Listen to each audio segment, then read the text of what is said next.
Fundjava ka sjellë sërish një fluks të lartë lëvizjesh në pikën e kalimit kufitar të Kakavijës, ku qindra qytetarë dhe automjete kanë udhëtuar në të dyja drejtimet, nga Greqia drejt Shqipërisë dhe ana Sjeltas. Sipas policisë kufitare, gjatë 24 orëve të fundit në Kakavijë janë përpunuar gjithsej 9.360 shtetas në hyrje-dalje, prej të cilëve 5.625 në hyrje dhe 3.745 në dalje. Po gjatë kësaj periudhe janë përpunuar 3.215 automjete, nga të cilat 1.926 në hyrje dhe 1.289 në dalje. Për përballimin e fluksit të lëvizjeve, aktualisht policia kufitare shqiptare po punon me 5 sportele, ndërsa pala greke me 3 sportele.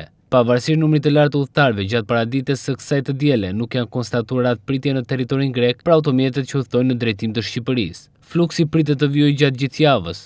Fluksi pritet të vijojë gjatë gjithë fundjavës në kushtet e sezonit turistik dhe rritjes së lëvizjeve të qytetarëve mes dy vendeve.